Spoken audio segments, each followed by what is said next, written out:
اور آقا صلی اللہ علیہ وسلم نے فرمایا اسوہ حسنہ کی ہے، میرے حضور فرماتے ہیں میرا اسوہ حسنہ میری سنت ہے کہ بھائی حضور نے ایک حدیث پاک اعلان کیتا، حضور نے فرمایا کہ جتنے بھی انبیاء آئے نے گزشتہ قوماں دے اندر، گزشتہ اقوام دے اندر،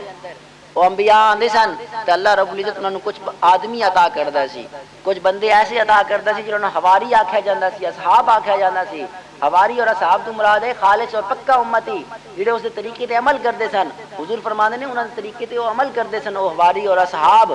اور جس وقت وہ چلا جاندا وہ انبیاء اگر نبی چلا بھی جاندا سی پھر بھی اس دے طریقے تے کاربند رہندے سن، اور انہاں تو جان تو بعد کچھ ایسے لوگ پیدا ہو جاندے سن جڑے وہ انہاں دے انبیاء دے اقوال چھاڑ دیندے سن، وہ کام کردے سن جڑا شریعت دے وچ انہاں دا حکم نہیں دتا جاندا سی، بلکہ حضور صلی اللہ انہاں اپنے نبی دی امر دی مخالفت کردے سن۔ حضور فرماندے نے وہ کی ہو جاندے سن، برباد ہو جاندے سن۔ میں تو مثال اس واسطے دیتی ہے، حضور فرماندے نے کہ بھائی میرے صحابہ کرام نے انہوں نے میری سنت تے عمل کیتا، میرے طریقے تے چلے نے، ہر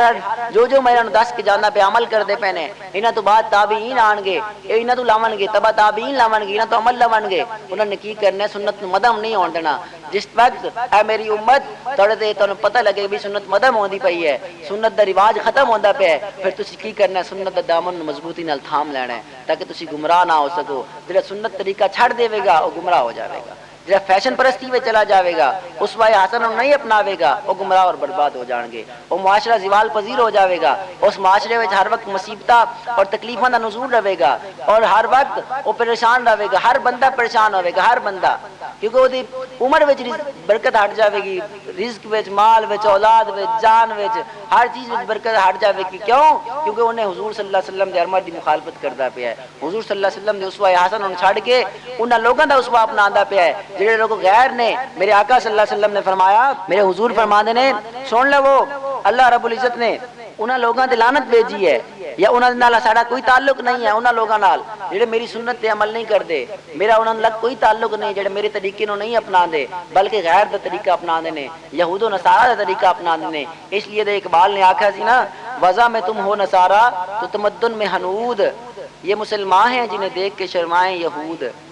کہ بھئی ہر چیز ہوندی پئی ہے کہ اسی وضع قطع نصارہ دی یہود و نصارہ دی لے لئی ہے،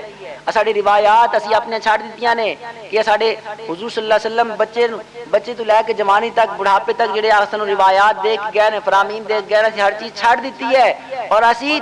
یہود و نصارہ دی وضع قطع نو اپنا لیا ہے۔ ساڈی جڑی شیپ سی، ساڈی جڑی شکل و صورت سی، ظاہری وضع قطع بھی تبدیل کر لئی ہے، باطنی وضع قطع بھی تبدیل کر لئی ہے۔ اس لیے حضور صلی اللہ علیہ وسلم نے فرمایا جس وقت تانوں پتہ ہوئے میری سنت مدم پڑھدی پئی ہے پھر تسی کی کرنا ہے، سنت نال کھلو جانا ہے۔ من تمسک بسنتی عند فساد امتی فلہ اجر میات شہید، کہ جڑا میری سنت مدم پڑھدی پئی ہوئے انہیں میری سنت دا دامن تھام لیا ہے پھر کی ہوے گا، اور 100 شہیدوں دا ثواب دتا جاوے گا۔ کہ بھی ایک شہید